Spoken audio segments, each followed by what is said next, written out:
The open-world gaming trend has really taken off, promising massive game worlds with over 100 hours of stuff to do, making linear games seem kinda meh by comparison. But after a few years of open-world games hogging the spotlight, we're starting to see some cracks. Some gamers are ditching the sprawling worlds for more straightforward games because they're tired of devs focusing too much on size rather than fun. If you just do a quick Google search, you'll find tons of articles where writers are saying devs should prioritize quality over quantity when it comes to open-world maps. People are getting over the whole bigger is better thing. The 10 games I'm going to talk about in this video prove that shrinking down the map size can actually be a good thing. They've got worlds that are super detailed and interesting, even though they're not huge. Middle-earth: Shadow of Mordor. Back when open-world games were becoming a big deal, loads of gamers were itching to step foot into J.R.R. Tolkien's Middle-earth. And in 2014, Monolith Productions and Warner Brothers Interactive Entertainment made that dream come true with Middle-earth: Shadow of Mordor, a game that took inspiration from Assassin's Creed and plopped players right into the Lord of the Rings fantasy realm. Shadow of Mordor boasts one of the biggest maps on this list, but compared to what we've got today, it's still pretty modest in size. Surprisingly, there weren't many gripes about its size when it first hit shelves. That's probably because the game is jam-packed with all sorts of top-notch stuff, even in its smaller space. Keep away from his head! The Simpsons Hit and Run. Known as the Grand Theft Auto for kids, The Simpsons Hit and Run rolled out in 2003, bringing Rockstar's GTA vibes to the beloved town of Springfield. Radical Entertainment mostly honed in on the driving part of GTA, making most of Simpsons missions about zooming from point A to point B within a time crunch.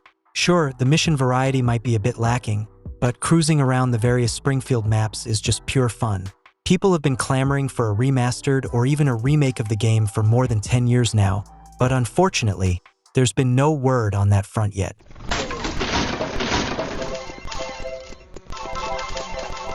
Assassin's Creed Syndicate. Now, let's talk about Assassin's Creed Syndicate's map size. While its successors, AC Origins and AC Odyssey, sprawl out at 30 square miles and almost 100 square miles respectively, Syndicate goes for a more cozy vibe with its little baby map at 1.4 square miles. But don't underestimate it. What Syndicate pulls off with Victorian London is seriously cool. Even if it's not at the top of your AC favorites list, the freedom to wander around this gorgeously designed city, especially with all its verticality, is seriously satisfying. You'll feel like you're part of the hustle and bustle of the city, with historical figures like Karl Marx milling about and NPCs having a chill game of cricket in the park. Exploring London during the Second Industrial Revolution, whether you're on foot or cruising in a carriage, just feels fantastic. The atmosphere is spot on, thanks to all those lovely little details sprinkled throughout the game. It's a seriously cool experience, no doubt about it. And hey, if you're into the whole tiny map thing, this might be your last shot with an AC game like this. So if that's your jam, it's definitely worth giving Syndicate a go.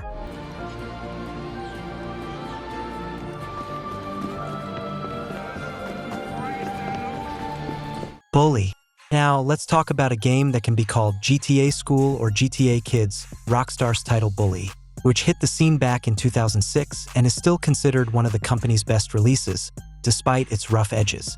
Bully's school and town might be small, but they're packed with so much stuff. You'll find some of Rockstar's quirkiest NPCs hanging out in every nook and cranny, offering up some of the weirdest and most wonderful side quests you've ever seen. Despite its compact size, the game world feels totally alive. Whether you're wandering around the boarding school or exploring the town, you'll hear kids chatting, arguing, and going about their business.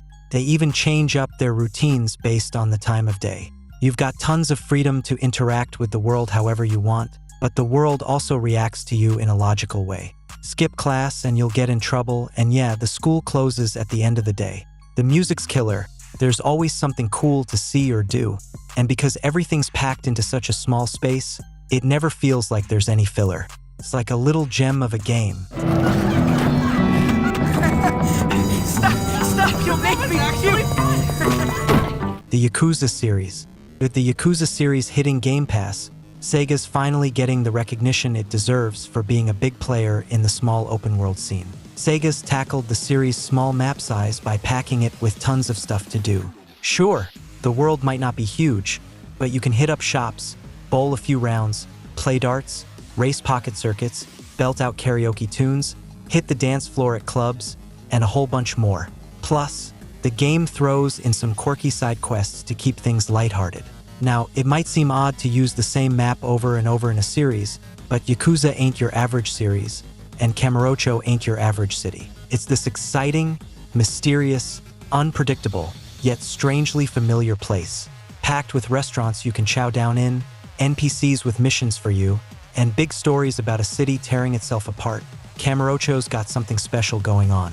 Even though the fictional Tokyo district stays mostly the same throughout the series, you still notice the little changes, especially as the games jump through the decades. But no matter what, there's always a new character to meet, a heartfelt side story to dive into, or a lost cat to help out. As the series progresses and with the Judgment spin-off, they've added more vertical exploration, letting you dig even deeper into the city. Because it's not too big, every little part of Kamurocho feels alive and detailed. You start to feel like you're part of its history, just like the original protagonist, Kazuma Kiryu. With something to do or see around every corner, Kamurocho's become iconic thanks to its modest size that packs a punch.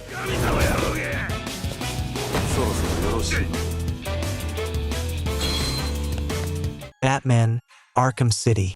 When it comes to being the ultimate protector of a city, Batman knows he's got to have a good grip on the place, and that's exactly what he gets in the surprisingly compact open world of Arkham City. See, Arkham City is like this massive prison zone that's been cordoned off in Gotham City. Even though Batman can zip around pretty quickly, thanks to his gadgets, Arkham City doesn't feel too small.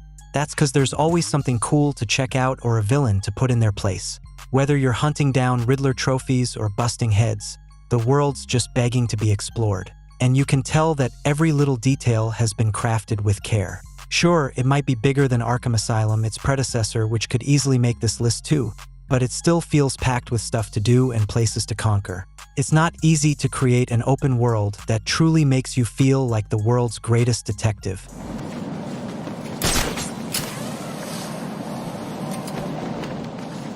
Sleeping Dogs. Sure, Sleeping Dogs might not have the tiniest map on this list, but it's only about as big as Grand Theft Auto Vice City, and honestly, it feels massive because it's just that good. This game and its take on Hong Kong are pretty much loved by everyone, and for good reason. Even though it's under 2 square miles, Sleeping Dogs does a ton with its small space. Seriously, with just 4 districts, it manages to create a world that's super detailed, super fun to explore, and packed with stuff to do. Plus, the story sucks you right in, making the city feel even more immersive.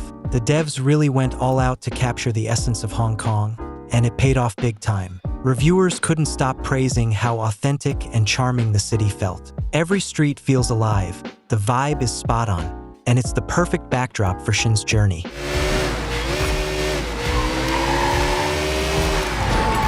Deus Ex Mankind Divided. While some folks might have wished Mankind Divided lasted longer, others appreciated its concise 20 to 30-hour gameplay, finding it refreshing not to overstay its welcome. This sentiment extends to its map of Prague, which clearly prioritized quality over quantity. Sure, the game isn't one big open world, but rather a series of smaller maps. But that's what makes it shine. It takes advantage of its limited space to create detailed environments packed with activities and rich side quests. Each area is bursting with personality, immersing you fully in its world. This is what people mean when they talk about game worlds that are a joy to explore. Impeccable world design. You'll find yourself wanting to experience every little thing because just being in the game environment feels exhilarating. Eidos Montreal intentionally kept Prague's hub world small so players would always find something interesting around the corner, avoiding the need for bland, repetitive buildings just to fill space. It's an approach that results in a world you can truly appreciate, filled with environmental storytelling and tasty bits of lore.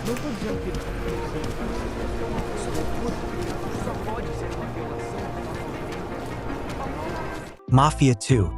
Mafia 2's map may not be overflowing with side activities, but its lovingly crafted recreation of 1940s and 50s America is so rich in detail that simply exploring it is a delight in itself. Every corner you turn reveals another piece of the beautifully constructed world, immersing you deeper into the experience. The The sights and sounds of the city play a crucial role in building the atmosphere, enhancing your connection to the narrative and your complex relationships with the people of Empire Bay. The meticulously designed environments, both expansive and intimate, make Vito feel like a genuine character. Whether it's the era-appropriate cars with their distinct appearances and handling, or the interiors adorned with period-specific posters and trinkets, each area tells its own story. With one of Mafia 2's standout features being its writing, it's a relief that the game had a map that was not only visually stunning and detailed, but also perfectly sized to complement its narrative strengths. Okay, got it. Hey, and if you see Eddie later, not a word about yesterday. We was never there. Last chink we saw was delivering egg foo young.